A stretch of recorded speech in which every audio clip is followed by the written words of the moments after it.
بسم اللہ الرحمن الرحیم۔ السلام علیکم۔ رسول اللہ صلی اللہ علیہ وآلہ وسلم کے پیارے چچا حضرت ابو طالب، جو ہر طرح سے رسول اللہ صلی اللہ علیہ وآلہ وسلم کی حفاظت کرتے تھے، ان کی وفات کے بعد رسول اللہ صلی اللہ علیہ وآلہ وسلم کو جسمانی تکلیفوں کے علاوہ اخلاقی اعتبار سے بھی تنگ کیا جانے لگا۔ رسول اللہ صلی اللہ علیہ وآلہ وسلم جب مکہ کی گلیوں سے گزر رہے ہوتے تو آوازیں کسی جاتیں۔ کوئی کہتا، محمد آج آسمان سے کوئی نیا حکم نہیں آیا؟ تو کوئی یوں تنگ کرتا، خدا کو تمہارے علاوہ اور کوئی نہیں ملا اپنا رسول بنانے کے لیے؟ کچھ لوگ رسول اللہ صلی اللہ علیہ وآلہ وسلم کو دیکھ کر بلند آواز میں کہکے لگاتے اور مذاق اڑاتے۔ ابو جہل کہتا، ہم اور بنی ہاشم برابر کے قبیلے ہیں، نیک نامی میں بھی ہم ایک دوسرے کے برابر ہیں۔ ایسا کوئی کام نہیں جو بنی عبد مناف نے نہ کیا ہو اور ہم اس میں پیچھے رہ گئے ہوں۔ یوں سمجھ لو کہ ہم برابر کے گھوڑے ہیں۔ آج وہ کہتے ہیں کہ ہمارے اندر ایک نبی آیا ہے جس پر اللہ کی طرف سے وحی آتی ہے۔ خدا کی قسم، ہم قیامت تک اس نبی پر ایمان نہیں لائیں گے جو نبی بنو ہاشم سے ہے۔ ہم اس کی بات ہرگز نہ مانیں گے۔ ایک بار بنی زہرہ کا سردار اخنس بن شریک ابو جہل سے تنہائی میں ملا اور اس نے کہا، ابو جہل، میں تم سے ایک بات پوچھتا ہوں۔ یہاں ہم دونوں کے سوا ہماری بات سننے والا کوئی تیسرا موجود نہیں۔ مجھے سچ سچ بتاؤ کہ محمد سچا ہے یا جھوٹا؟ ابو جہل نے جواب دیا، خدا کی قسم، محمد سچا ہے، وہ کبھی جھوٹ نہیں بولتا۔ یہ تھے بدترین دشمن کے الفاظ، لیکن سب کے سامنے وہ کبھی یہ بات نہیں مانا۔ نضر بن حارث نے قسم اٹھائی کہ میں ہمیشہ محمد کے مقابلہ پر ڈٹا رہوں گا اور لوگوں کو محمد کے خلاف بھڑکاتا رہوں گا۔ جب رسول اللہ صلی اللہ علیہ وآلہ وسلم لوگوں کو اللہ کا پیغام پہنچاتے، انہیں گزری ہوئی قوموں اور ان کے انجام کے بارے میں بتاتے، انہیں ایمان لانے کی دعوت دیتے، تو نظر وہیں موجود ہوتا۔ رسول اللہ صلی اللہ علیہ وآلہ وسلم کے وہاں سے جاتے ہی وہ ان لوگوں سے کہتا، بھائیو، میں تمہیں محمد سے زیادہ اچھی باتیں بتاتا ہوں، تو سنو میں تمہیں سناتا ہوں۔ وہ انہیں ایران کے قصے اور اپنی طرف سے کہانیاں سناتا۔ پھر وہ ان لوگوں سے کہتا، محمد مجھ سے زیادہ اچھی گفتگو کر سکتا ہے؟ کیا وہ بھی پچھلی قوموں کے قصے نہیں سناتا؟ یوں یہ لوگ رسول اللہ صلی اللہ علیہ وآلہ وسلم کا کام اور بھی مشکل بنا دیتے۔ سننے والے کے لیے صحیح اور غلط پہچاننا مشکل ہو جاتا۔ جناب ابو طالب کی وفات کے بعد قریش مکہ کو بنی ہاشم کے سردار کا خوف ختم ہو گیا۔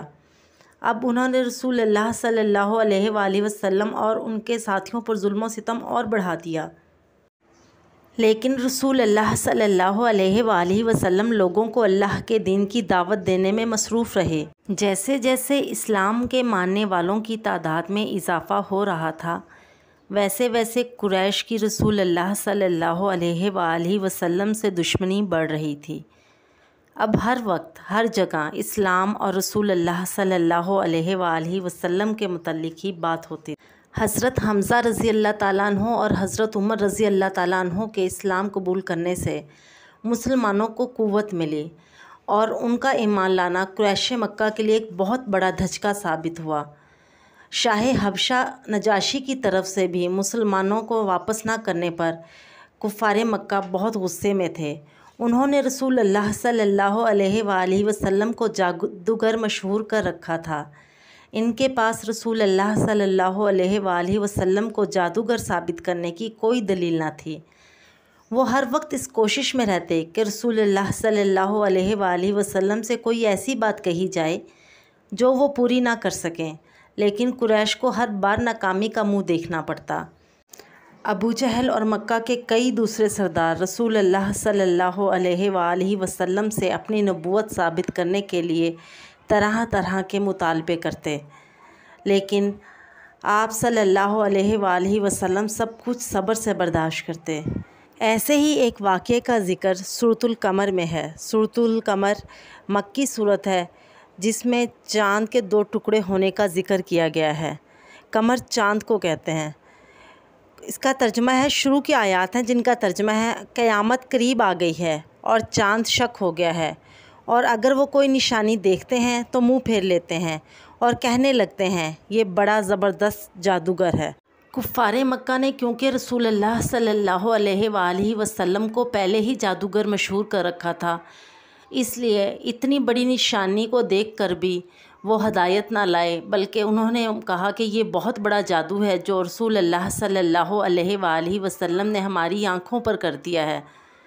اور انہوں نے کہا کہ جب مکہ کے آس پاس جو لوگ دوسرے قافلوں کے ساتھ گئے ہوئے ہیں تجارت کے لیے، جب وہ واپس آئیں گے تو ہم ان سے پوچھیں گے کیا انہوں نے چاند کو دیکھا کہ وہ 2 ٹکڑے ہوا تھا، اور اگر واقعی چاند 2 ٹکڑے ہوا تھا تو ہم محمد پر ایمان لے آئیں گے۔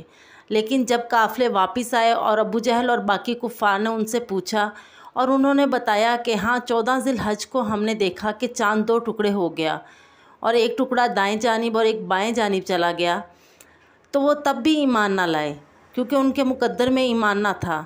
کہتے ہیں کہ ہندوستان کا جو راجہ تھا مالابار، اس نے چاند کے 2 ٹکڑے دیکھے اور اس کی مذہبی کتابوں میں آخری نبی کی نشانیوں میں سے ایک نشانی یہ تھی، لہٰذا وہ ایمان لے آیا۔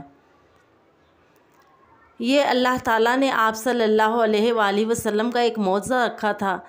ویسے تو یہ ایک نشانی تھی، آپ صلی اللہ علیہ وآلہ وسلم کا اصل معجزہ قرآن کریم ہے، جس کا بار بار قرآن پاک میں ذکر ہے کہ آپ چاہیں تو اس جیسی کوئی کتاب بنا لیں، یا آپ اس جیسی 10 صورتیں ہی بنا لائیں، کافروں کو چیلنج کیا ہوا ہے بار بار، یا اس جیسی ایک ہی صورت بنا لائیں اور پھر اپنے ساتھ والوں کو پکاریں، لیکن ایسا کافر نہ کر سکے۔